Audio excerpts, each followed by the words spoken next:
Graça e paz, irmãos, amém? Glória a Deus. Vim com a palheta e tudo.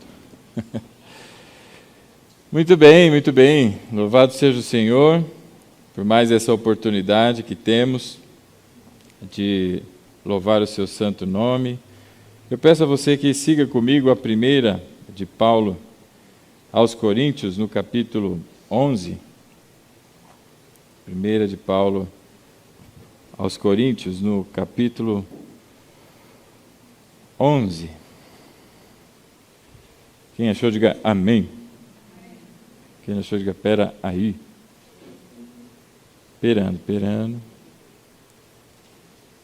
As folhinhas. Primeiro aos Coríntios, capítulo 11. Nós vamos ler os versos 33 e 34. Capítulo 11, da primeira de Paulo aos Coríntios, versos 33 e 34. Assim diz, então, a palavra do Senhor. Portanto, meus irmãos, quando vocês se reunirem para comer, esperem uns pelos outros. Se alguém estiver com fome, coma em casa, para que quando vocês se reunirem, isso não resulte em condenação. Quanto ao mais, quando eu for, lhes darei instruções. Até aqui, irmãos. Feche os olhos, vamos orar. Santo Deus, Pai querido, nós queremos te agradecer, Senhor, por tua bênção e pela oportunidade que o Senhor nos dá de nos reunirmos em teu nome. Que o Senhor dê a tua graça, Senhor, para que a tua palavra seja, Senhor, exposta nessa noite e que todos nós possamos ser acrescentados, Pai, pelo teu Espírito. É o que nós oramos e desde aqui lhe agradecemos, Pai. Em nome de Jesus, amém. Amém, meu irmão? Você já se pegou fazendo alguma coisa que você simplesmente não sabia o motivo, não sabia o porquê, mas estava fazendo? Você já se pegou nessa situação? A psicologia dá um nome para isso, às vezes, não é nem todos os casos, mas às vezes parece ser aquilo que se chama de efeito manada. Está todo mundo fazendo, faço eu também. Mas por quê? Não sei, está todo mundo fazendo. Mas e a consequência e o impacto disso? Não sei, mas está todo mundo fazendo, faço também.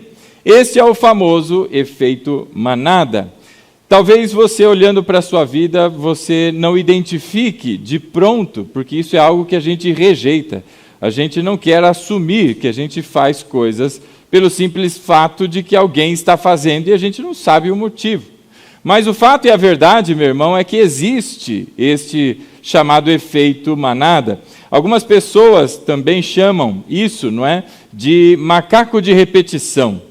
É uma expressão antiga essa, que vem inclusive, não é, de cientistas que estudavam macacos, chimpanzés, há muitos anos atrás, no século passado inclusive, e eles diziam, macaco vê, macaco faz, macaco vê, macaco faz, macaco repete o que ele vê. E essa ação de repetição, ela está presente na sociedade. É fácil você encontrar movimentos que são efeito manada. E não é difícil você encontrar isso também, e isso é muito sério porque traz prejuízos, na igreja. Muitas pessoas repetindo ações sem saber o porquê, repetindo palavras que não entendem o conceito, repetindo ações e atividades e posturas de outros que são, talvez, conhecidos na mídia, mas não sabem o porquê. Isso não tem sentido. Eu me lembro logo que eu me converti, alguém perdeu um brinco aí. Eu me lembro quando eu me converti, há muito tempo atrás, não é? Quando o Guaraná ainda, não é, se chamava Guaraná. E tinha uma igreja que era uma igreja dominante no meio evangélico. Essa igreja, tudo que ela cantava, as igrejas cantavam. Tudo que ela pregava, muitas igrejas pregavam igual. E um dia eles anunciaram que aquele era o ano de José. E, rapaz, eu nunca ouvi tanto falar de José como naquele ano. E eu não participava daquela igreja, mas muitas igrejas repetiam as pregações do ano de José, o ano de José. E aí eles viraram o ano e falaram, agora é o ano do Malaquias. Eu não sei de quem que era o ano seguinte. E, meu irmão, é impressionante como as igrejas iam seguindo, é o efeito manada. Quando isso é feito sem entendimento e sem consciência, há um prejuízo muito grande para a igreja, porque muitas pessoas caminham pelo erro e não sabem que caminham pelo erro. E há um reflexo muito grande no nosso cotidiano. E esse reflexo, meus irmãos, eu vou trazer um dos exemplos aqui, que é a ceia ou a Santa Ceia do Senhor. A ceia, meus irmãos, muitas pessoas praticam ela, mas não têm noção do motivo. Muitas pessoas deixam de praticar e não têm noção dos impactos. Porque isso se repete desde que eu me entendo por gente, desde que eu entrei na igreja, todo mês tem a ceia, e então eu não sei, eu não compreendo a razão de tudo isso, e assim eu faço por consequência. E então, meus irmãos, para que a gente tire esses entre mitos, não é, e práticas incorretas, hoje nós vamos falar sobre a ceia do Senhor. E o que parece para muitos de nós muito fácil, não é? Alguém outro dia falava sobre amor, e aí falando sobre amor, e as pessoas, não, eu tenho essa devida opinião, eu tenho outra opinião, e aí a pessoa que estava falando parou e falou, tá bom, mas o que é amor? Então vamos para a definição, o que é amor? Aí as pessoas, o que é amor? Amor é amor, uai. É aquele book. Aí o outro, não, as pessoas gaguejam, porque não sabem o conceito, mas têm opinião. E aí, meu irmão, deixa eu te fazer uma pergunta, quando você tem dor no dente, você espera ouvir a opinião de quem? Do dentista ou do porteiro do prédio onde o dentista atende? Porque sim, o porteiro também tem uma opinião. O porteiro vai chegar para o dentista e vai dizer, não, doutor, isso aí é só botar gelo. Quando você está com dor, quando você está com uma sensação, que você busca ajuda, você quer ouvir a opinião de quem? E qual é o problema da igreja, irmão, hoje? Porque existem muitas pessoas buscando, a fonte de muitas pessoas é a internet. E a internet, meu irmão, ela está dominada de doutores. Tem teólogo para todo lado. É gente que nunca estudou na vida, mas está lá falando, e falando de coisas que não entendem, porque eles não estão interessados com a tua vida espiritual. Estão interessados nos likes, estão interessados em serem conhecidos e muita coisa. Mas as pessoas vão seguindo e seguindo e seguindo. O que está acontecendo aqui no texto que nós lemos, na primeira de Paulo aos Coríntios, é um mega problema na igreja. A ponto do apóstolo Paulo dizer abertamente, o que vocês estão fazendo aí não é ceia, o que vocês estão fazendo não é cultuar ao Senhor. É qualquer coisa, é uma bagunça. Ele ainda diz, quando eu tenho que elogiar, eu elogio, mas quando não dá para elogiar, irmão, não dá para elogiar. Está uma bagunça isso aí. E Paulo está trazendo, então, correção para aqueles irmãos. E nós vamos olhando para esse contexto e entendendo, não é? Quando nós falamos sobre ceia, algumas pessoas vão chamar, não é? A ceia de Santa Ceia. Existe problema chamar de Santa Ceia? Não existe problema chamar de Santa Ceia. E aí entram também, meus irmãos, alguns crentes que são chatos, né? Ô, crentaiada, vai se preocupar com coisa que tem razão, tem sentido, não é? Mas tem muito crente que fica naquela, não é? Não pode aquilo e tudo mais, e entra nos detalhes que, irmão, tem mais coisas para a gente se preocupar. Mas, a título da dúvida de quem tem acerca de ceia ou Santa Ceia, o Novo Testamento, integralmente, no Novo Testamento, quando há referência à ceia, se fala ceia, não se fala Santa Ceia. E aí alguém vai virar e dizer, está vendo? É por isso que não se pode chamar a ceia de Santa Ceia, porque o Novo Testamento, enroscou aqui, o Novo Testamento não chama de Santa Ceia. Então não podemos, e aí começa aquele movimento.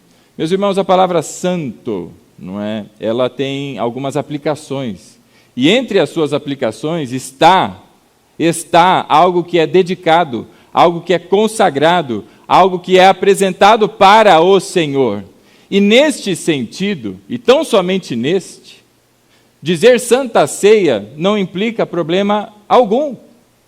Mas existem, não é, tumultos aí, porque escreveu-se Santa no lugar de ceia, ou só ceia, tinha Santa Ceia junto.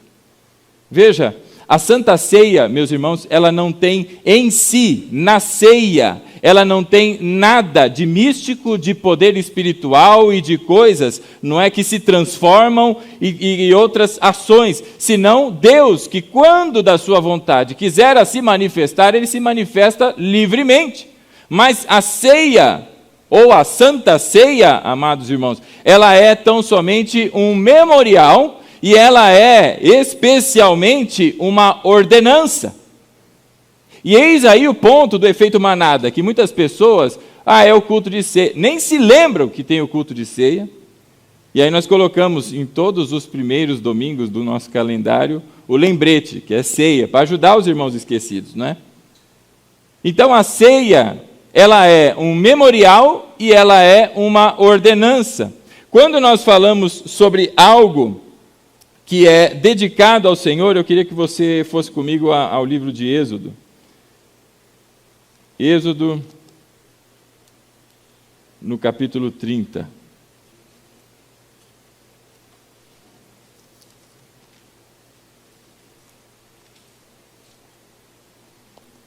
Êxodo, no capítulo 30.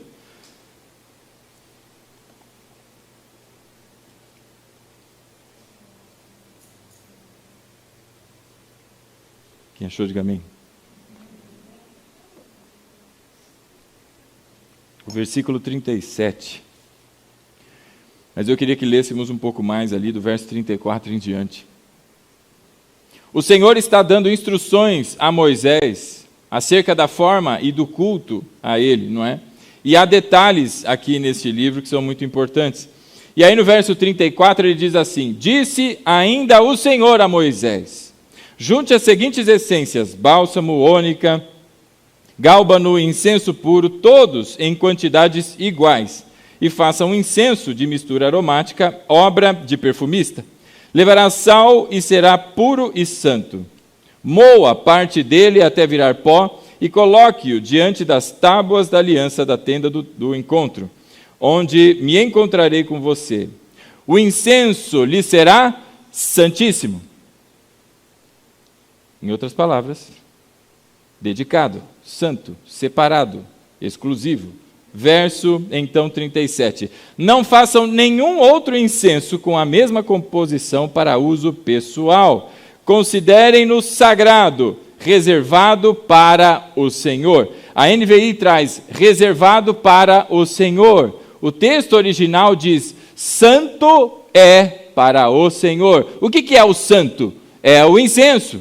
O incenso, então, tem poderes miraculosos e tudo mais? Não, meu irmão, é dedicado, é consagrado, é exclusivo para uso do Senhor. Então, quando nós usamos a palavra santo ou santa para ceia, não traz nenhuma implicação, senão o entendimento de que isso é algo para o Senhor, como um memorial e principalmente como uma ordenança.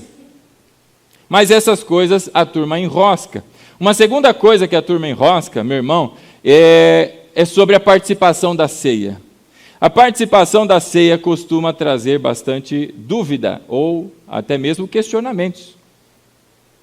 Existem igrejas que abrem a ceia, são chamadas igrejas de ceia aberta, e qualquer pessoa pode cear. Qualquer pessoa que tenha chegado à igreja, como temos uma visitante hoje, não é?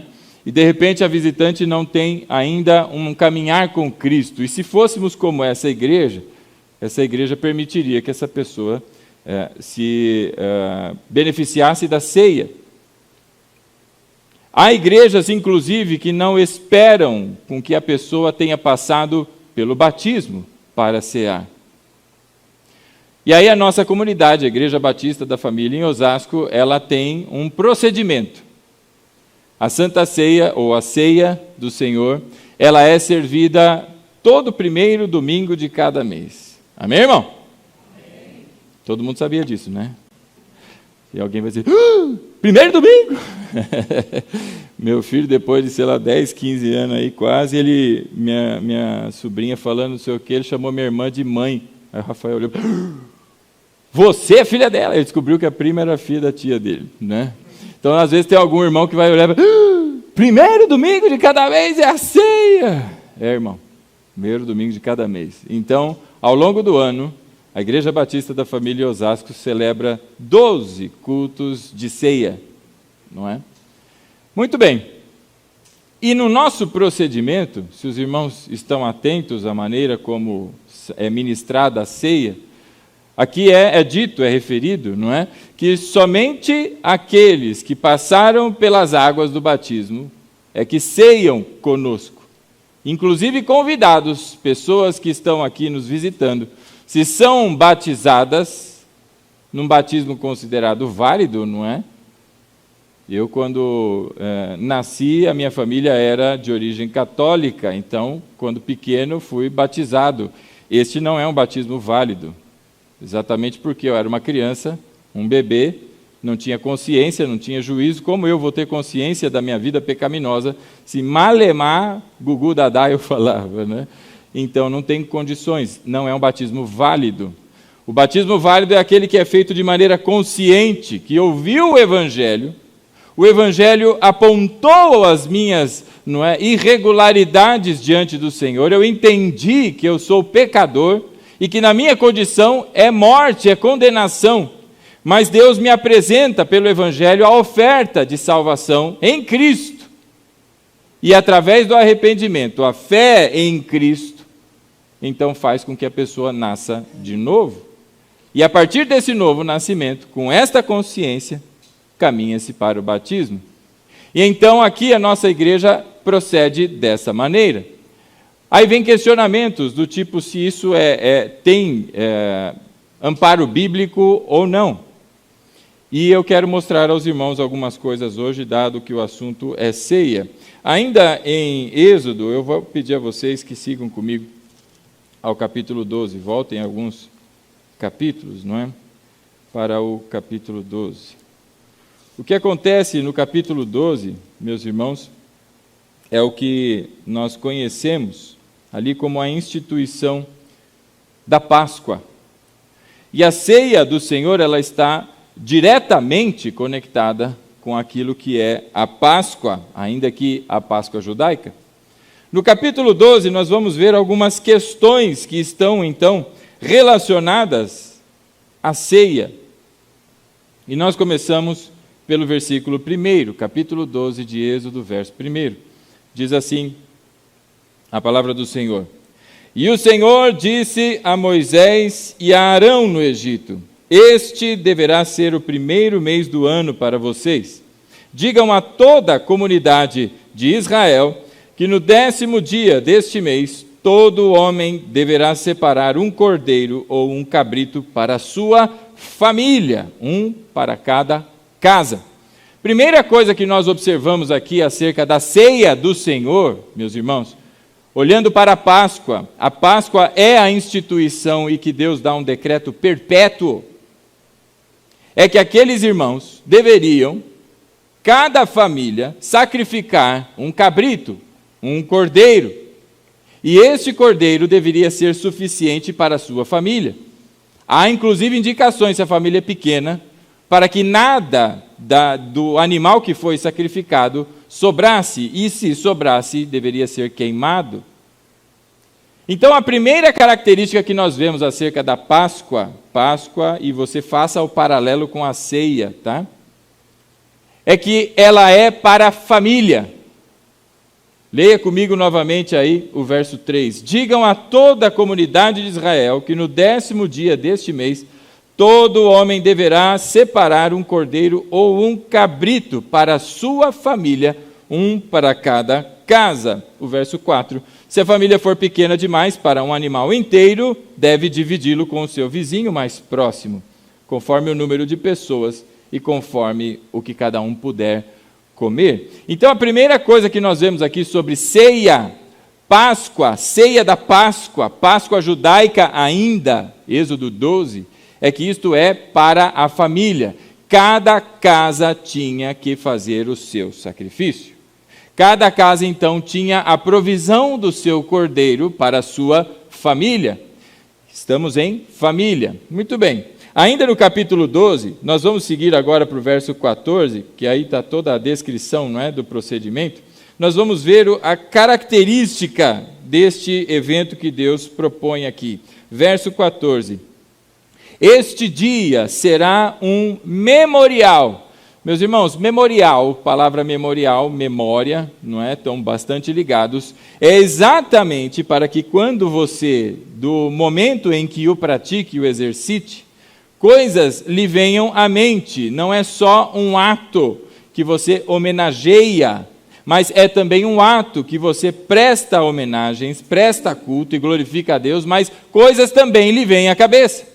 O que estava acontecendo aqui é que Deus estava tirando o povo depois de 9 pragas no Egito, viria a 10ª, e antes de vir a 10ª, o Senhor institui a Páscoa, porque a 10ª praga, os irmãos devem se lembrar, a morte dos primogênitos, e que inclusive o filho de Faraó, não é, morre nessa noite. E então o Senhor diz lá no verso 14, este dia será um memorial, que vocês e todos os seus descendentes, veja aí, mandamento do Senhor, vocês e todos os seus descendentes celebrarão como festa ao Senhor, celebrem-no como decreto perpétuo.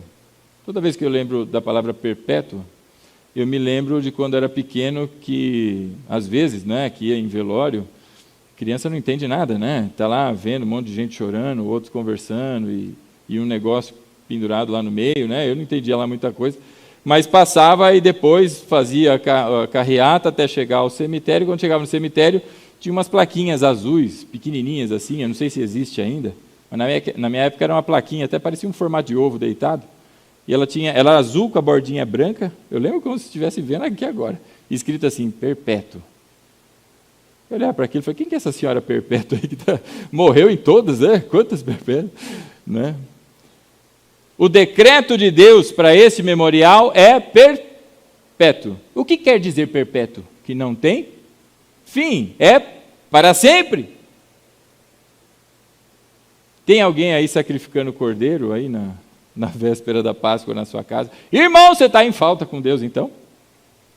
E Deus determina, então, que este é um memorial e ele é um decreto de Deus, decreto estabelecido.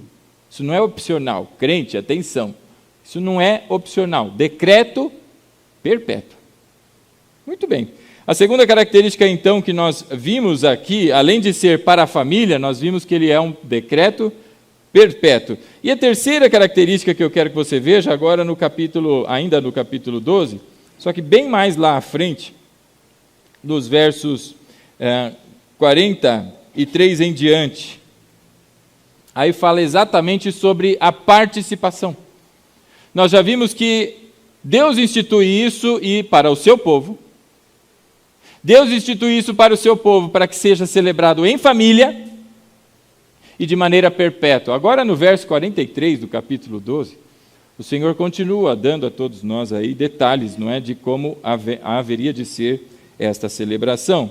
Verso 43, disse o Senhor a Moisés e a Arão, veja, os dois, Moisés e Arão, lei, não é, e o sacerdócio na representação aí das pessoas, né, dos irmãos Moisés e Arão.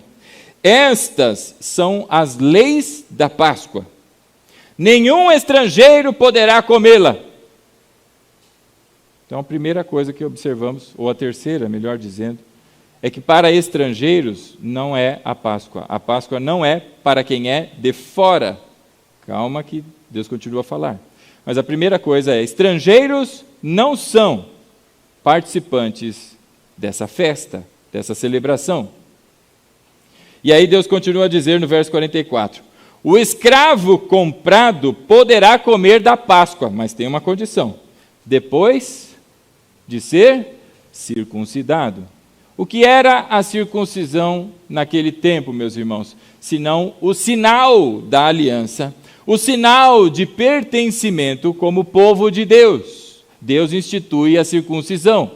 Sem circuncisão não celebra a Páscoa, não importa se é escravo comprado, não importa se é estrangeiro.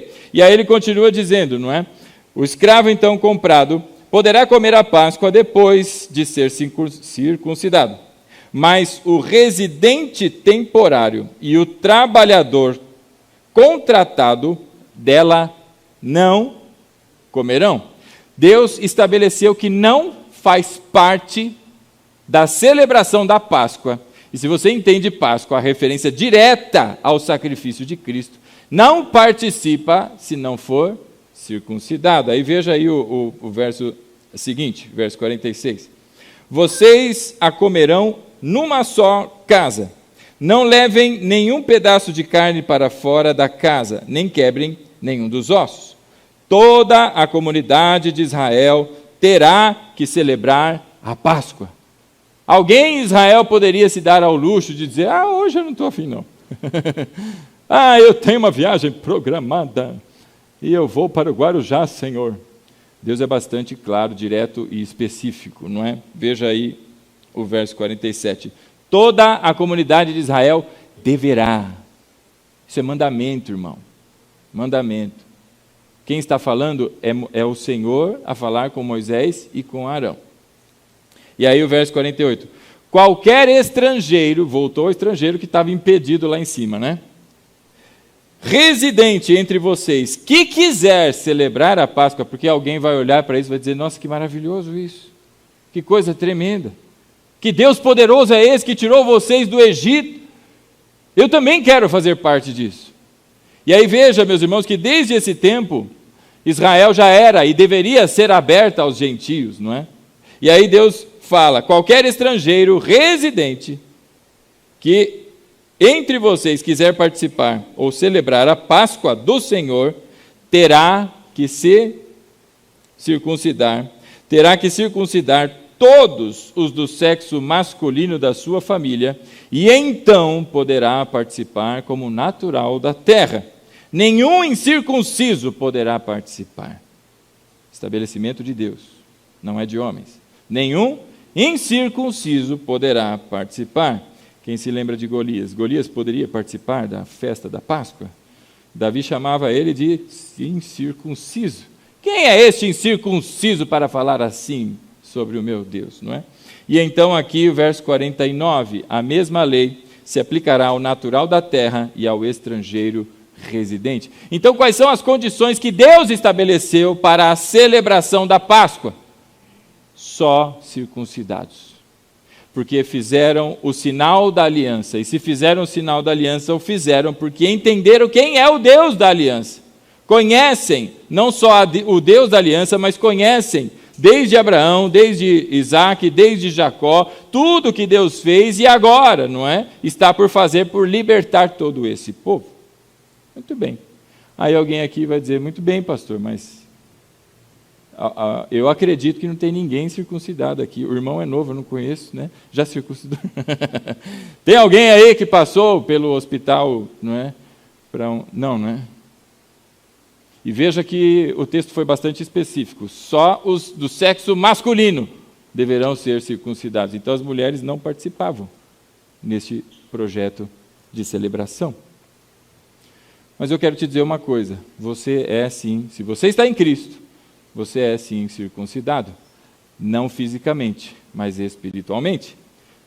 Vá comigo agora em Colossenses no capítulo 2. Colossenses no capítulo 2, e nós vamos ouvir o que esse homem inspirado, o apóstolo Paulo, fala, não é? Acerca da circuncisão.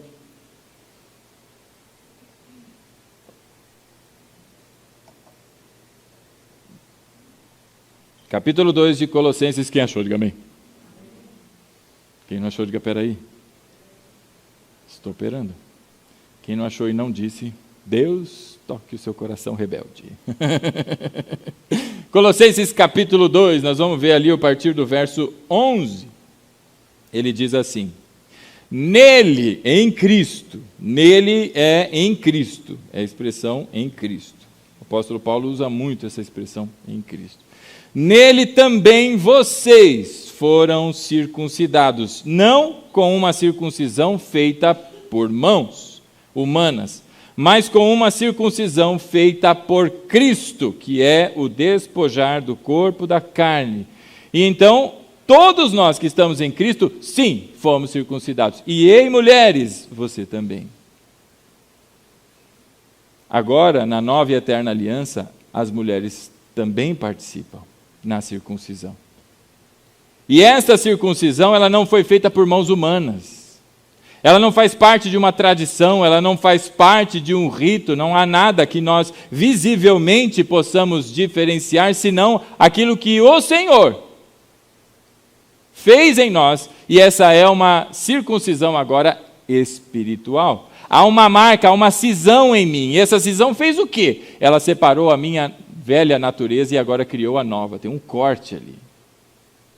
Há um novo nascimento. O verso 12, o apóstolo Paulo explica, ele diz assim: e isto aconteceu quando vocês foram sepultados, com ele no batismo, e com ele foram ressuscitados mediante a fé no poder de Deus, que o ressuscitou dentre os mortos. Então, quando é que você foi circuncidado, meu irmão?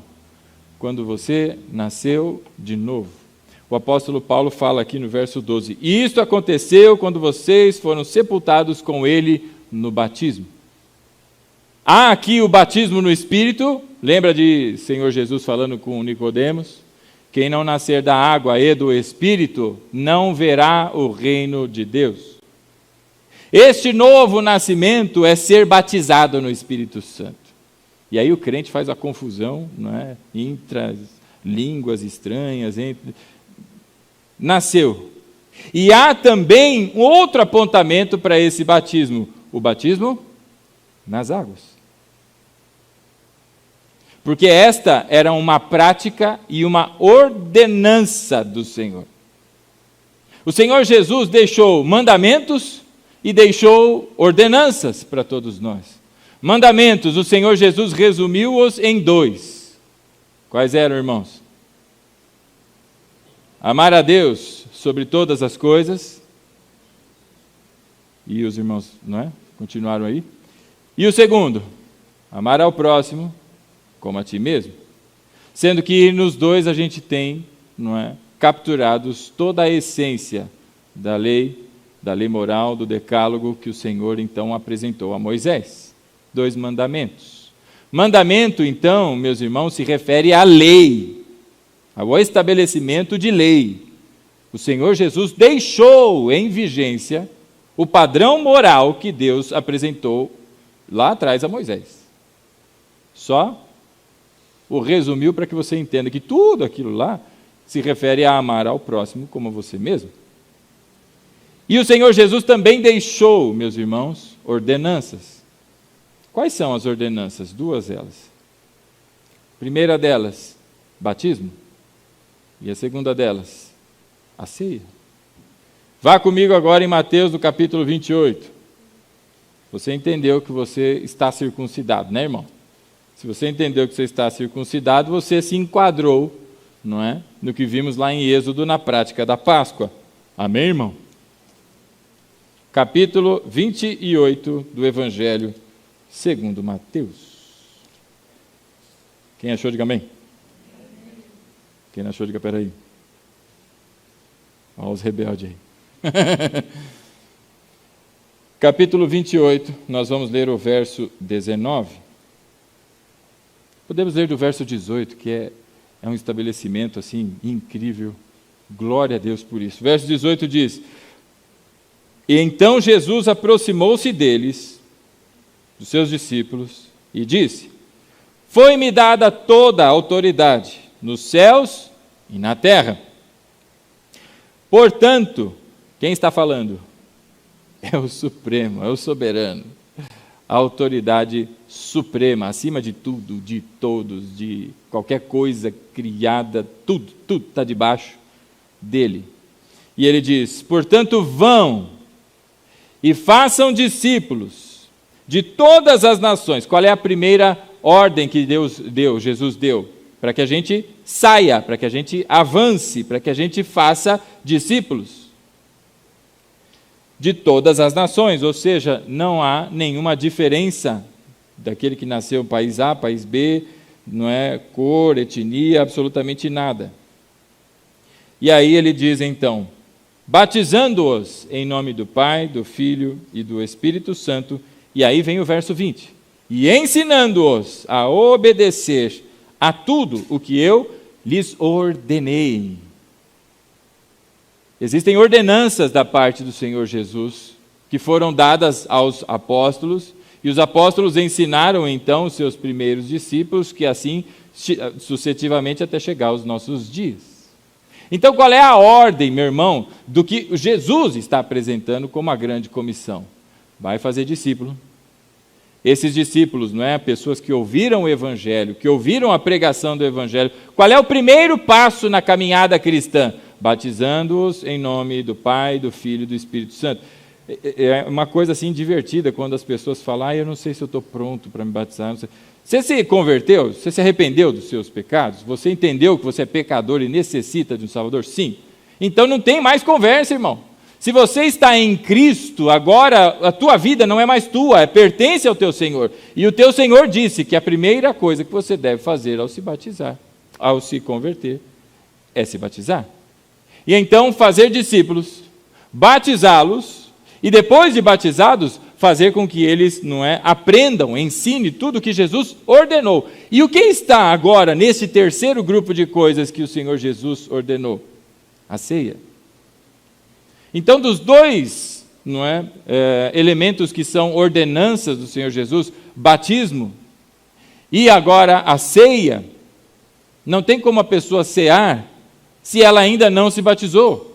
Porque se ela não se batizou, está em dúvida, há uma grande chance que a dúvida dela não seja sobre o batismo, sim ou não, se ela realmente se converteu a Cristo ou não. E então, pegando o princípio lá da Páscoa, que nós estamos fazendo paralelo aqui com a ceia, que é para a família, essa pessoa é da família, irmão? Se ela entregou a sua vida para Cristo, sim. E se ela entregou a sua vida para Cristo, ela tem que obedecer ao Senhor Jesus. Como ela vai obedecer um mandamento que a ordenança, melhor dizendo, sendo que o anterior, que é se batizar, ela ainda não obedeceu? Alguma coisa está diferente. Portanto, é neste sentido, e por estas razões, que nós aqui na Igreja Batista da Família, em Osasco, a comunidade batista, não só a nossa igreja, caminha dessa maneira. Os irmãos que abrem a ceia, têm a ceia aberta, que é o motivo do que estávamos falando, meus irmãos, nós respeitamos, porque sabemos, e assim esperamos, que o coração é sincero, não é? Daqueles irmãos. Mas o que a palavra nos ensina, é só você ler todo o livro de Atos dos Apóstolos. Todo momento você vai encontrar as pessoas imediatamente sendo batizadas, e qualquer outra referência de atitude ou ação desse grupo de novos convertidos aparece primeiro que foram batizados. E depois foram acrescentados à comunidade da fé, e assim por diante. Então é por esse motivo, ou por esse arrazoado que fizemos aqui, que então somente aqueles que foram batizados participam da ceia, porque são família. E agora o fazem na participação da ceia de maneira a ser um memorial, e esse memorial é perpétuo, estabelecido pelo Senhor. Nós já vamos encontrar os paralelos. Agora volta comigo lá para a primeira de Paulo aos Coríntios, do capítulo 11.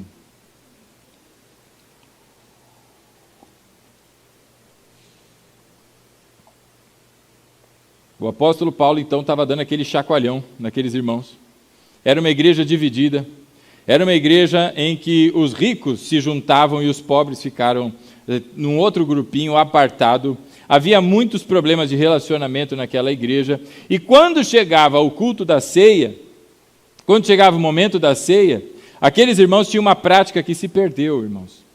A partir do 3º século se perdeu essa prática, que era a festa do ágape. O que era a festa do ágape? Era exatamente a celebração da ceia, mas não como nós a fazemos hoje, mas eles juntavam o que os japoneses falavam lá, o mochiori, né? Como a gente tinha lá na Nikkei. Cada família trazia uma panela, cada família trazia o seu prato, um prato de comida para que todos pudessem então comer. Eu levava miojo, não é? Os irmãos traziam aí o açaí, e eu comia um pouquinho de açaí, os irmãos comiam um pouquinho de miojo, e assim era uma grande festa de comunhão, chamada festa ágape. E no meio dessa festa, ou ao final dela, se tinha o momento da celebração da ceia, a ceia do Senhor. A ceia, então, ela era acompanhada deste momento de refeição em comunidade. Só que aconteceu, meus irmãos, que chegava no momento, ninguém esperava ninguém. As pessoas estavam contando ao apóstolo Paulo que chegava lá, os ricos já tinham comido, e os pobrezinhos que chegavam mais tarde, por qualquer razão, chegassem um pouquinho depois, já não encontravam nada para comer. E aquelas pessoas que não tinham lá tanto para comer nas suas casas, por serem um pouco mais pobres ou terem as suas necessidades, elas olhavam para aquilo como uma grande oportunidade de, vou tirar a barriga da miséria, é agora. Sabe quando a igreja faz eventos, o irmão fica uma semana sem comer? Só para é agora, é minha vez, não é? Era o que estava acontecendo. E no meio da celebração da ceia, que era acompanhada dessa festa, então, as pessoas estavam comendo, e comendo como se não tivesse amanhã, diz o apóstolo Paulo. Gente desesperada, enchendo a barriga de um jeito. Outros bebendo e bebendo de maneira, não é, a perder o seu controle e ficando bêbados na igreja, dentro da igreja, no momento da ceia. Meus irmãos, que bagunça. E aí vem o apóstolo Paulo e diz, vocês acham que eu vou elogiar isso? Isto não é ceia, o que vocês estão fazendo não é ceia. E aí ele passa a instruir as pessoas, no verso 23. Porque ceia, meu irmão, é algo sagrado, é abarrotado de conceitos e princípios espirituais nesse processo chamado ceia. E as pessoas não participam da ceia porque entendem, numa grande parte, não é? E eu espero que essa realidade não seja nossa aqui. Mas participa por quê? Porque desde pequenininho eu estou na igreja, todo primeiro domingo tem ceia, então eu participo, então nem sei o que é. Ou quais os impactos de não participar, vou quando dá, não dá, eu não vou, e assim por diante. Então o apóstolo Paulo olha para aquela realidade de uma bagunça, e aí ele diz no verso 23, pois recebi do Senhor o que também vos entreguei. No verso 23, o apóstolo Paulo agora deixa claro algumas coisas. Primeiro, quem instituiu a ceia? Se nós vimos lá em Êxodo, que quem institui a ceia pascal, institui a Páscoa, foi Deus. Agora nós vemos Paulo dizendo quem, na nova e eterna aliança, está instituindo este mesmo procedimento, essa mesma ordenança. E ele diz, pois recebi do Senhor. Então a ceia, meus amados irmãos, isso não é uma invenção da igreja. Não foi a igreja que fez isso para um movimento em que os crentes tivessem uma coisa diferente uma vez por mês. Há igrejas que celebram a ceia 4 vezes no ano, uma por trimestre. Tem igrejas que fazem uma vez ao ano. A Bíblia não dá, um tempo correto para que se faça a ceia, mas Jesus explica. E no tempo da Reforma, inclusive, no século XVI, se tinha ceia todo o encontro que os crentes realizavam. Então vai ter culto, vai ter ceia. Todo culto tinha ceia. Então o que o apóstolo Paulo diz aqui, irmão, irmã, é que quem disse, quem ordenou, foi o Senhor Jesus. Ele diz, pois recebi do Senhor o que agora eu também te entrego. Estou te ensinando. Esse é o procedimento. Então veio do Senhor e agora está sendo passado para todos nós. Se você lembrou do texto que lemos lá em Êxodo, diz o Senhor, que todos da casa de Israel e os seus descendentes deverão celebrar a Páscoa. E então o que Paulo está fazendo aqui é exatamente a mesma coisa. Eu aprendi com o Senhor, estou praticando, porque é uma ordenança do Senhor e estou te ensinando a que faça o mesmo. E aí ele diz, o Senhor Jesus, verso 23, pois recebi do Senhor o que também vos entreguei, que o Senhor Jesus, na noite em que foi traído. Meus irmãos, quando que foi instituída a ceia? A ceia foi instituída numa quinta-feira, à noite, para eles já sexta-feira, porque a viração do dia já havia acontecido. Na sexta-feira, então, no dia da Páscoa, se você olhar lá no texto de Êxodo, lá no capítulo 12, também vai estar escrito que aquela ceia era para ser celebrada à noite, e aquelas pessoas deveriam celebrar a ceia com as suas casas, as suas famílias, pegando o sangue daquele animal e passando nos umbrais das portas. E eles deveriam celebrar a ceia já vestidos, todos com o seu cinto amarrado, com as coisas em mãos, porque estariam prontos para partir. Era uma noite. Da mesma maneira, o Senhor Jesus, numa quinta-feira à noite, instituiu a ceia, nas condições, então, da noite da sua traição. Isso está dito para todos nós, para os paralelos, irmãos, para que a gente faça os paralelos e entenda. E então ele continua: o Senhor Jesus, na noite em que foi traída, tomou o pão. E aqui o apóstolo apresenta o primeiro elemento, que é o pão. Tomou o pão e deu graças, não é? E partiu e disse: isto é meu corpo que é dado em favor de vocês, façam isto em memória de mim. Muito bem. Primeiro elemento dado aqui pelo apóstolo Paulo é o pão. Meus irmãos, há uma sequência de apontamentos para Cristo no Antigo Testamento imensa. Em seguida daquele povo sair dali, do Egito, na liderança de Moisés, cruzar o mar, e por conta aí de toda aquela teimosia, não é? Por conta ali dos problemas que aconteceram com aquelas pessoas ali no deserto, Deus estabelece que por causa da incredulidade deles, para cada dia que os espias passaram lá na terra prometida, que foram 40, para cada dia 1 ano de peregrinação no deserto, até que toda uma geração passasse e a próxima entrasse na terra prometida. E enquanto eles peregrinam no deserto, o que acontece lá? Eles têm fome, eles têm necessidades. E o que Deus faz com que caia sobre eles, para que eles consumam uma vez, não é? Para que pegue quantidade, melhor dizendo, suficiente para o dia, não pegar a mais, porque se pegar a mais para o dia seguinte, vai estragar. Somente na sexta podia pegar uma dose dupla por causa do sábado. O que é que descia sobre aquele lugar para eles? Tem um jornal famoso aqui na igreja, né? É o Maná. O jornal é o Maná News. É o Maná. O que é o maná para aqueles irmãos? É o pão, irmão. É o sustento. É o pão. Mais à frente, o Senhor Jesus, ele está, conversando com aquelas pessoas, dizendo: olha, vocês estão aqui por causa do que vocês comeram, vocês não estão aqui para ouvir o que eu tenho para falar, vocês estão aqui porque encheram a barriga, não é? E aí Jesus dá uma dura naquelas pessoas, aí aquelas pessoas olham para ele e falam: tá bom, mas o que o senhor vai me dizer para eu crer no Senhor? Para eu crer, hein? Olha o português. Para que eu creia que o Senhor é o Senhor que está dizendo que o Senhor é, o que o senhor vai fazer? Porque Moisés, está achando que eu não participei da escola bíblica? Moisés deu maná ao povo. E aí Jesus corrige aqueles irmãos dizendo: foi Moisés não, foi o Pai que fez o maná descer. E aí ele se apresenta, Jesus se apresenta, ego em mim novamente. E ele diz: eu sou o pão vivo que desceu dos céus. Qual é o comparativo direto do maná? É o comparativo exatamente do Deus encarnado, que desce dos céus, vem dos céus e tabernaculou, melhor dizendo, saiu outra palavra que eu não entendi, não é? Entre nós. Então, quem é o Senhor Jesus? Ele é o pão vivo que desceu dos céus.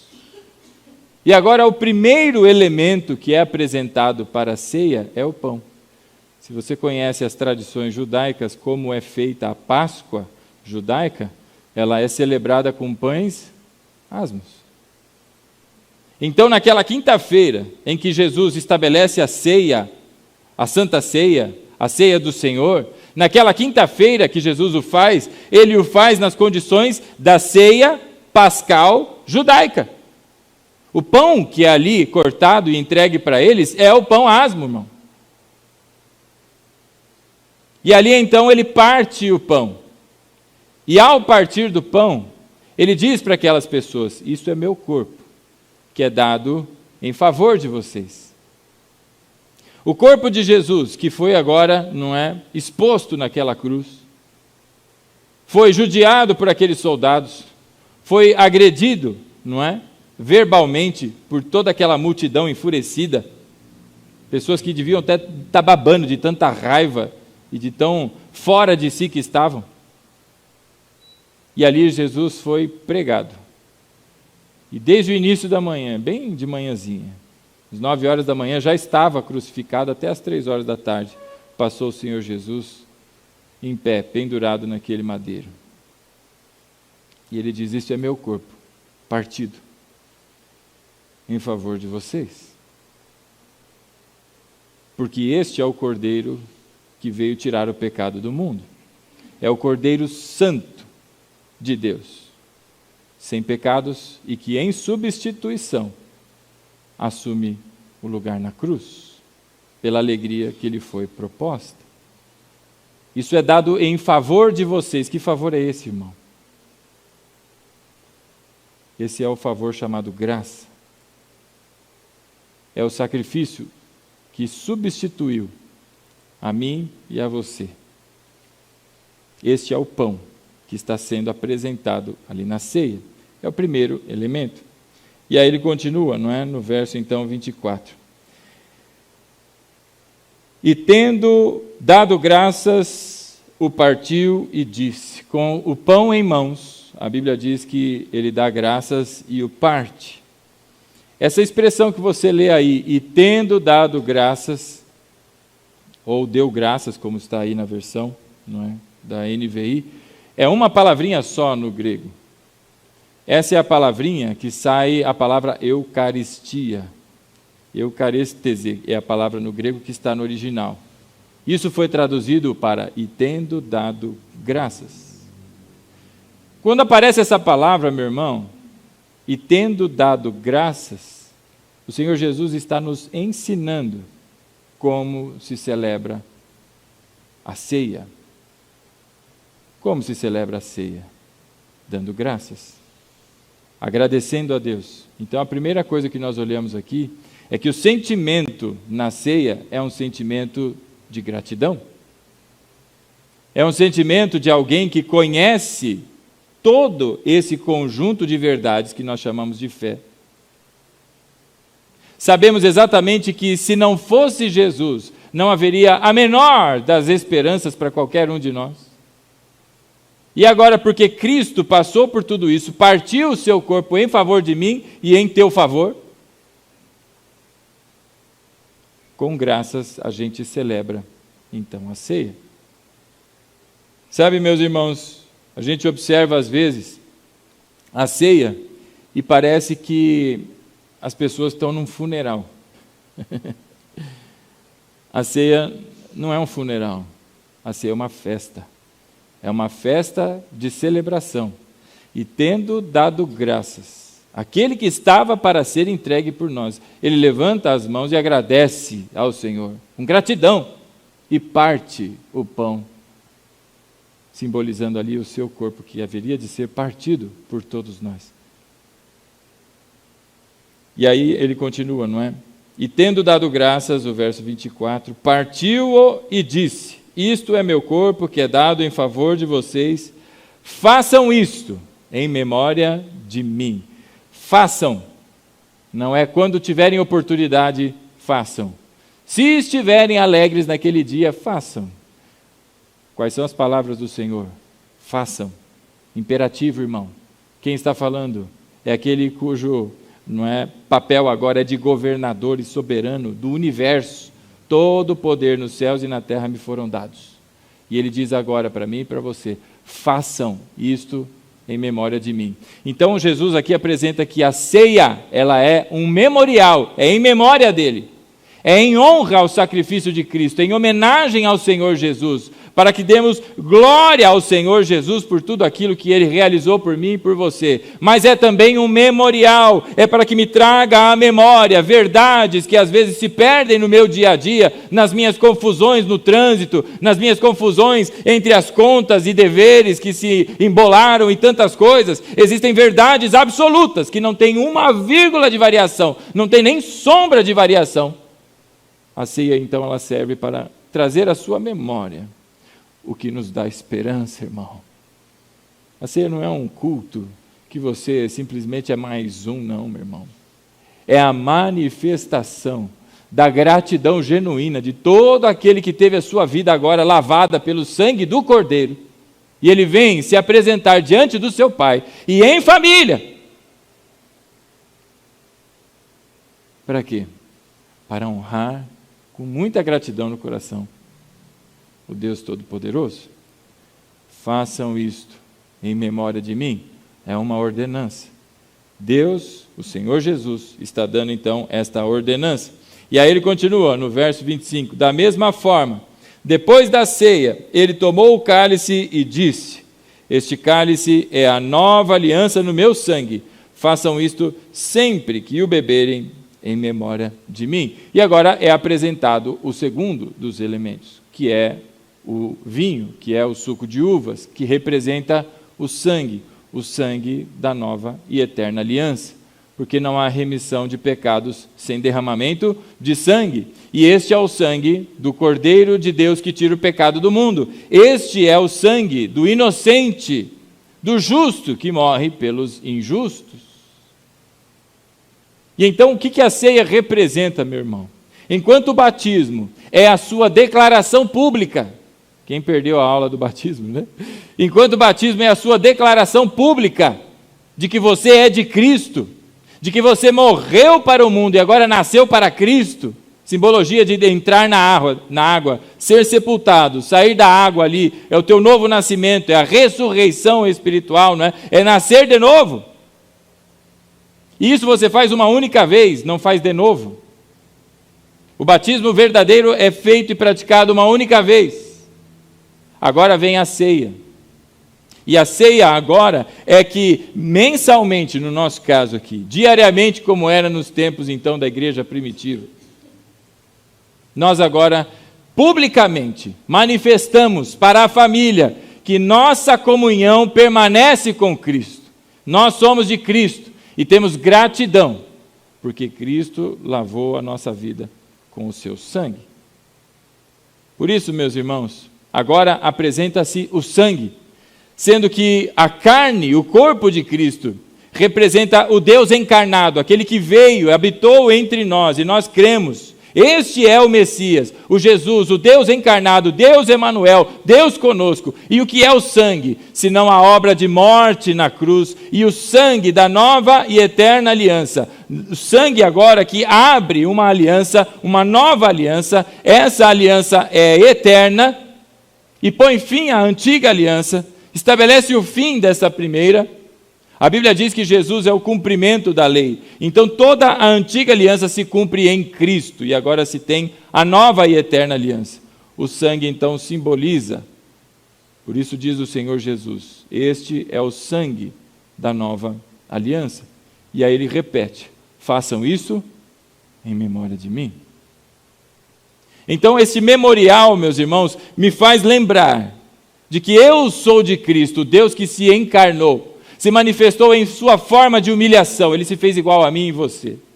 Imagine o Criador de todas as coisas tomar a forma da sua criação, se limitar a como a sua criação vive, a ter fome, a ter sede, a ter sono, a ter cansaço, a ter todas as fadigas que você e eu temos. O Criador de todas as coisas, o soberano, ele se fez carne, o pão que representa a sua carne, e essa carne foi partida por mim e por você.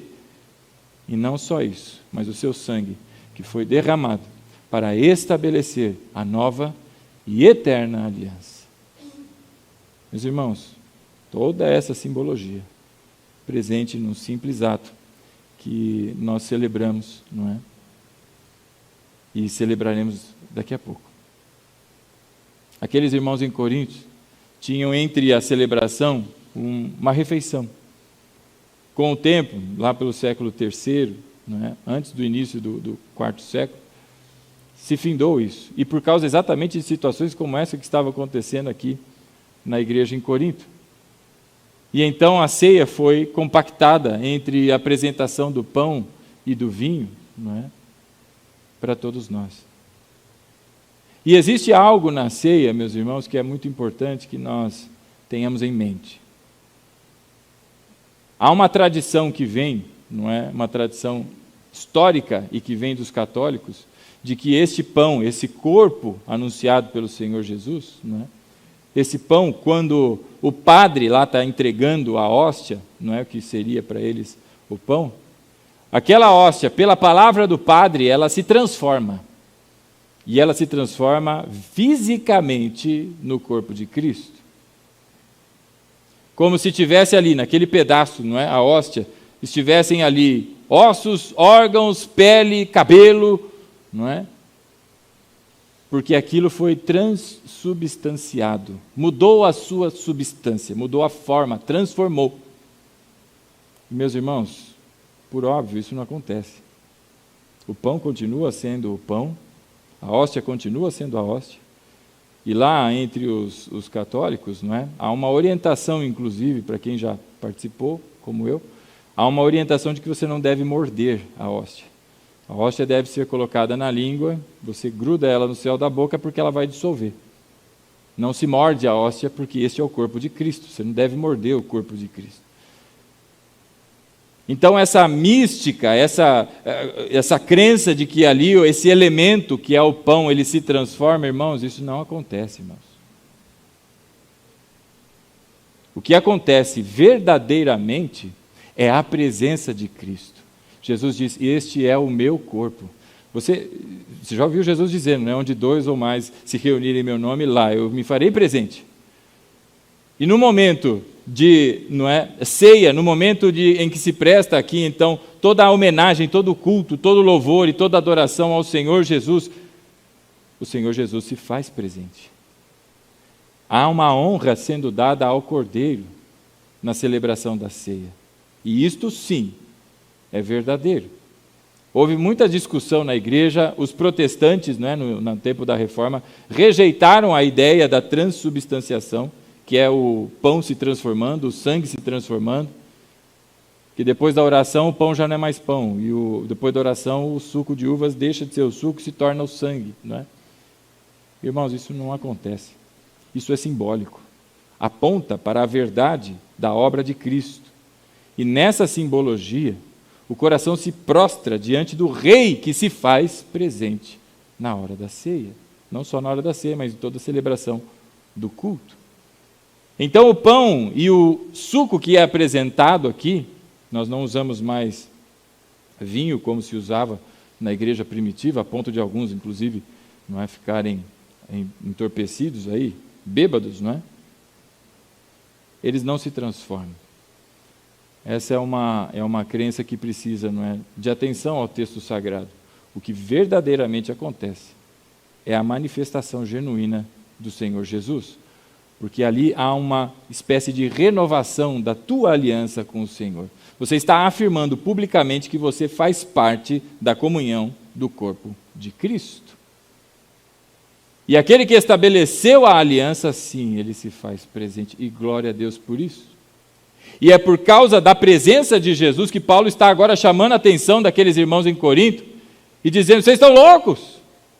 O que vocês estão fazendo aí não é ceia não, para com isso, porque está trazendo problemas para vocês. Tem impacto em fazer as coisas da maneira errada, equivocada. E aí ele continua, não é, meus irmãos, a dizer aqui, no verso então 25. De semelhante modo, depois da ceia, ele tomou o cálice e disse, este cálice é a nova aliança no meu sangue. Façam isso sempre que o beberem em memória de mim. Verso 26. Porque sempre que comerem deste pão e beberem deste cálice, vocês anunciam a morte do Senhor até que ele venha. E agora no verso 26, o Senhor Jesus dá a todos nós mais alguns elementos, que foram passados a Paulo e agora chegam a todos nós, através desse homem inspirado. Verso 26, porque sempre que comerem deste pão, algo acontece, meu irmão. Sempre que beberem deste cálice, algo acontece. O que acontece, Vocês anunciam a morte do Senhor. Até quando? Tem prazo de validade, 2 anos só. Paulo deu a ordem que vai prescrever daqui a 2 anos. Até 2029, irmãos, põe na agenda aí da igreja, tá, pastor Jorge? Só até quando, irmão? Até que ele venha. Ou seja, para mim e para você está valendo o que o Senhor havia dito lá para o povo através de Moisés. Esta é uma prática perpétua. Todos da casa de Israel devem celebrar a ceia. Agora todos que são de Cristo façam isto. Palavras do Senhor Jesus. Façam isto em memória de mim. Ordenança memorial. E com qual validade? Até que ele venha. Até a volta de Jesus, meu irmão, a ceia está estabelecida. Então não tem essa igual rodízio, né? Rodízio, na época de férias, a turma libera o rodízio. Está liberado o rodízio nas férias. Aí vem o pastor aqui e vai dizer, nas férias está liberada a ceia, viu, irmão? O irmão pode ficar sossegado, não tem. Quem estabeleceu, deu o comando. É até a sua volta. Então, meu irmão, se alguém pensa em alguma coisa diferente, está aí o estabelecimento de Jesus. Verso 27. Portanto, aquele que comer o pão ou beber o cálice do Senhor indignamente, veja aí, há implicações, irmãos. Comer e beber do cálice indignamente, será culpado de pecar contra o corpo e contra o sangue. Será culpado. A palavra no original é a palavra para réu. Sabe o que é réu? Vai sentar lá na frente do juiz, no lugar do acusado. É réu, é culpado. Sabe o lugar que Hitler vai sentar lá naquele dia? Sabe o lugar aí que, como é que chama o outro lá, o da Rússia? Stalin vai sentar lá naquele dia? E tinha o outro também. Mussolini, obrigado. Né? Sabe onde essa turma vai sentar? O apóstolo Paulo está dizendo aqui que aquele que pratica isso de maneira a não apresentar a reverência devida ao processo da ceia, vai sentar no mesmo lugar, banco do réu, diante daquele que estabeleceu a ceia. Mas ele explica, porque essa é a parte que muitas pessoas, não é, entendem a seriedade, ativam, não é, dentro de si uma preocupação ou medo, e aí deixam de participar da ceia. Mas vamos ver o que o texto fala. Ele acabou de dizer aqui que se participar da ceia indignamente, que não for com a dignidade que a ceia demanda de todos nós, será sentado no banco do réu. E é por isso que ninguém que não conhece a Cristo deve participar da ceia. É por isso que ninguém que ainda não faz parte da família deve participar da ceia. E aí continua o verso 28. Examine-se cada um a si mesmo. Examinar o quê? Se está, de maneira indevida, se apresentando para participar da ceia. E é essa hora, meu irmão, que o crente preguiçoso, eu não quero ir na igreja, hoje é culto de ceia, eu não estou digno, então eu nem vou para não ter tentação de comer a ceia. Meu irmão, cria vergonha no nariz. Presta atenção no versículo, porque ele dá as duas condições. Ele diz, examine-se a si mesmo. Sim, você deve se examinar. Você está em falta com Deus, irmão? É memorial, lembra do memorial? Você está lembrando de tudo que Deus fez por você, de onde Deus te tirou e de onde Deus colocou você em Cristo agora. E se há algo em você em falta, esta é a hora que vem à tua memória, e deve vir mesmo, todos os aspectos que você talvez esteja em falta. Para quê? Para não tomar a ceia? Não, meu irmão, você vai dizer para Deus, você vai orar a Deus, vai buscar a Deus, vai falar, Senhor, eu reconheço que tem fulano que eu preciso perdoar e ainda não perdoei. Eu reconheço que eu defraudei alguém, não sei o que lá, e eu vou devolver, Senhor, eu reconheço. Mas você vai sair do culto, vai lá e volta, não é? Não. Você vai pedir perdão ao Senhor, com arrependimento, fala, Senhor, eu entendi.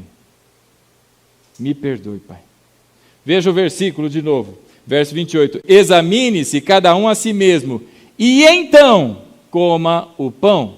É para você sair daqui e deixar de participar da ceia? Não, meu irmão. Através do entendimento que o Espírito traz a você, porque é Ele quem convence a todos nós do pecado. Agora o que você deve fazer? Se arrepender, irmão. Se arrepender e mudar o teu procedimento. Então examine-se a si mesmo e então coma do pão e beba do vinho. Paulo não está instruindo aquelas pessoas que elas devem estacionar a prática, porque não foi Paulo que a estabeleceu. Quem estabeleceu foi Cristo. E Cristo a estabeleceu de maneira a ser perpétua até a sua volta. Então não há condição que seja para qualquer um de nós que diga assim, eu estou indigno, se você entendeu o que você está, o que você tem que fazer, irmão? Esperar vir fogo do céu na tua cabeça e queimar, não é, os piolhos? Ora, se arrepender e pedir perdão a Deus e mudar o teu procedimento. A ceia, ela tem exatamente essa função de te lembrar de quem você pertence agora. O teu procedimento não é mais do mundo, o teu procedimento é de Cristo. Já não vivo mais eu, mas Cristo vive em mim. Acontece que o brucutu, como diria o pastor Jorge, fica tentando se levantar e às vezes tem espaço, porque não vigiou, não conseguiu dominar a si mesmo. E aí essas horas, meu irmão, é que você tem que chegar a Deus e pedir perdão. Se ajoelhar e pedir, Senhor, eu falhei. Há algum supercrente aqui entre nós? Homem de aço? Mulher de aço? Homem miojo? Tem algum? Então Paulo diz assim no verso 28, examine-se cada um a si mesmo, e então, coma do pão e beba do cálice. Ele não diz, saia e volte quando tiver tudo ok. Zera a tua conta e volta. Não, irmão, presta atenção na orientação do apóstolo. E então, o verso 29, ele diz, porque quem come e bebe sem discernir o corpo, como é que alguém que não é convertido consegue discernir alguma coisa, se só se discerne as coisas espiritualmente? Então, aquele que come e bebe sem entender toda essa simbologia que estávamos falando há pouco, come e bebe para a sua própria destruição. Crianças não participam de ceia, porque ainda não têm entendimento, por mais que sejam instruídas. Ainda não têm juízo. E aí ele diz, não é? É bastante sério isso. Se você tem algo, se você tem uma falha, não se arrepende, não apresenta a Deus, e ainda assim segue, irmãos, há consequências. E Paulo continua a falar do que estava acontecendo com aqueles irmãos. E aí ele diz, o verso 29, então, pois quem come e bebe sem discernir o corpo do Senhor, come e bebe para a sua própria destruição. Veja o verso 30. Por isso, qual que é a razão? Porque comeram sem discernir o corpo do Senhor, comeram e beberam. Por isso, verso 30, entre vocês há muitos fracos e doentes. Porque vocês estão fazendo essa bagunça que Paulo não está elogiando, ele está falando com a igreja em Corinto, não é? É por isso que tem fracos e doentes entre vocês. E ele continua dizendo, é por isso então que há entre vocês fracos e doentes, e vários já dormiram. Dormir é um eufemismo para a morte. Muitos inclusive já morreram. Mas veja a continuidade, porque as pessoas olham para isso e se assustam, e tem mesmo, porque isto é sagrado, irmão. É uma ordenança e um memorial que são para nós sagrados. Não se leva de qualquer maneira, de brincadeira, não é? E aí um aviso para os desavisados. A tua agenda, meu irmão, não tem espaço para um memorial que é obediência à ordem do teu Senhor. Há algo que seja mais importante para você do que obedecer aquilo que é a ordem do teu Senhor? Nós podemos fazer uma assembleia na igreja. Alguém pode falar assim, pastor, mas todo primeiro domingo do mês eu tenho um compromisso. Será que não dá para mudar para o segundo? Não tem problema, irmão. Se para a igreja inteira for melhor o segundo, terceiro, quarto, na sexta-feira, o dia que for, a gente estabelece. Não tem nenhuma dificuldade nisso. O que não pode haver é dificuldade sua em entender quão sério, quão importante, quão valioso é esse tempo de reafirmação de comunhão com o Senhor. Em família. E aí tem crente que nem está sabendo se é, se não é, se foi, se não foi. Tá? Irmão, isso é em memória. Isso é para honrar aquele que tudo nos entregou. E aí ele continua, não é? Verso 31. Mas se nós tivéssemos o cuidado de examinar a nós mesmos, não receberíamos juízo. Ele está falando com um crente aqui, irmão. Está falando nada de perder salvação, que aí tem alguém que vai entrar e vai desvirtuar a história aqui. Ele sinalizou doença, fraqueza de toda sorte. Não é só aquele que não está conseguindo andar que está fraquinho. É fraqueza em todos os aspectos. E morte. Mas se nós, verso 31, tivéssemos o cuidado de examinar a nós mesmos, porque você deve se examinar o tempo inteiro. Você, todo santo dia você tem motivo para se arrepender. Não receberíamos juízo. Aí verso 32, quando, porém, somos julgados pelo Senhor, estamos sendo disciplinados. Para quê? Para que não sejamos condenados com o mundo. O que Paulo está dizendo aqui, que isso é muito sério, implica na minha e na tua vida. Mas a aliança que Deus fez comigo e com você, ela é eterna. E isso é disciplina de Deus para que nós, que estamos em Cristo, não sejamos condenados como o mundo há de ser condenado. Como aquele que não está em Cristo será condenado. De maneira em que determinadas situações como essas faladas aqui pelo apóstolo Paulo, pela rebeldia de alguns é que está acontecendo. Se passarem então a se examinar a si mesmo, se arrepender, buscar em Deus correção e a direção, não receberiam juízo, diz o apóstolo Paulo. Veja aí o verso 33, e aí entra no texto que nós começamos a leitura. O texto diz assim: portanto, meus irmãos, quando vocês se reunirem para comer, esperem uns pelos outros. Verso 33. Por que esperar uns pelos outros? Porque a igreja não estava aguardando ninguém. Estava chegando, comendo, opa, tem filé mignon. Ixi, está vindo o Cleitão come uns pratos desse tamanho, deixa eu comer na frente. E aí o outro vem, não, que mané Cleitão, olha o Marcelo já está lá na fila, vamos, corre. E aí não espera ninguém, meu irmão, arrebenta com tudo, come tudo, já foi, né? A prática era a festa ágape. Isso porque eu não citei o comilão, o mais comilão. Isso. Porque se ele tiver na fila, irmão, já era.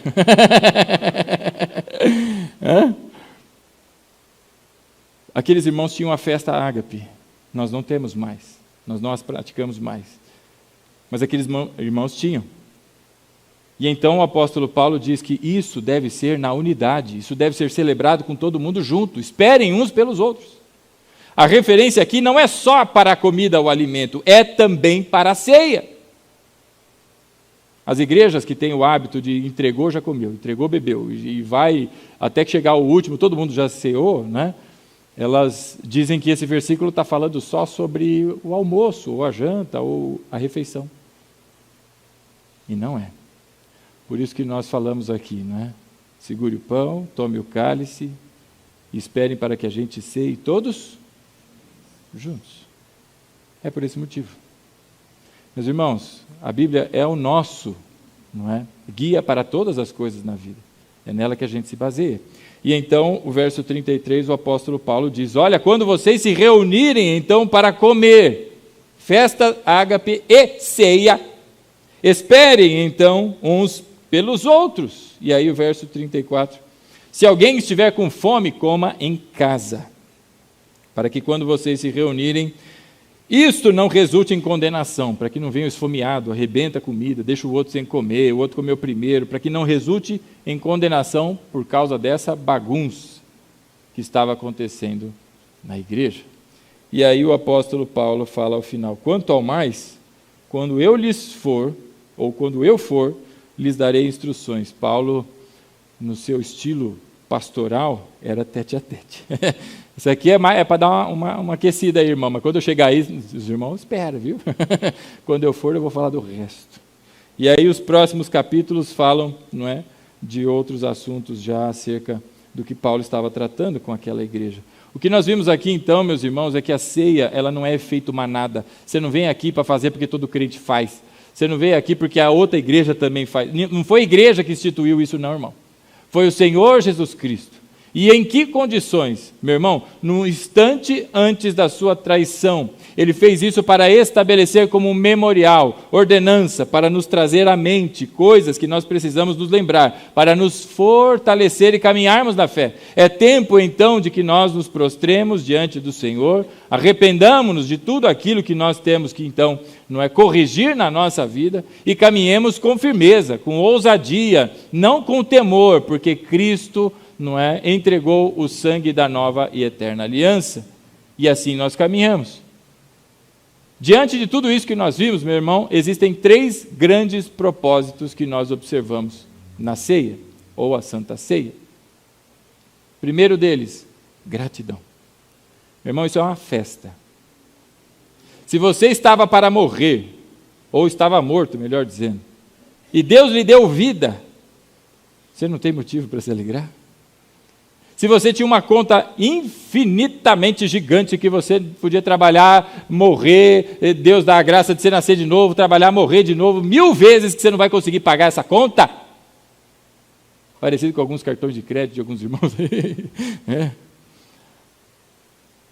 E vai lá o Senhor e quita essa dívida, rasga essa dívida, prega na cruz tudo o que lhe era contrário. A sentença que lhe era contra, o Senhor Jesus pregou naquela cruz. Você não tem motivos para se alegrar? Gratidão. Eu queria que todos entendessem isso. A ceia não é um funeral. A ceia é uma festa. É uma festa de louvor ao Senhor, na reconfirmação da sua aliança, da sua comunhão com Deus. Segunda coisa que nós aprendemos aqui é que a celebração da ceia é um memorial. Isso é em memória de Cristo. Toda a honra, toda a glória, todo o louvor sejam dados a Ele. Meu irmão, você está com um monte de coisa na cabeça, põe isso tudo do lado, porque é tempo de se prostrar diante dEle e dizer: Senhor, quem sou eu para que o Senhor enviasse o Teu Filho? O Teu amado Filho, em quem o Senhor tem prazer, para vir a esse mundo e passar por tudo que Ele passou. Por minha causa, quem sou eu? E então entregar ao Senhor toda a honra, todo o louvor. Isso é um memorial. Com um coração muito alegre de gratidão. E a terceira grande coisa que nós aprendemos com a ceia, eu queria que você lesse comigo o verso 26. Porque quando vocês, sempre que comerem deste pão e beberem deste cálice, vocês anunciam a morte do Senhor até que Ele venha. E então o que acontece quando nós ceamos? Nós estamos também pregando a morte e a ressurreição do Senhor Jesus. Toda a ceia que nós celebramos é uma proclamação das verdades do Evangelho aos visitantes, a este mundo, e dizendo a todos que nós, pela graça do Senhor, fazemos parte dessa obra magnífica de salvação. Gratidão, memorial e proclamação. Isto é ceia, Santa Ceia, chame como lhe parecer melhor. Por isso, meus irmãos, eu convido vocês a se colocar de pé e chamo também os irmãos do louvor.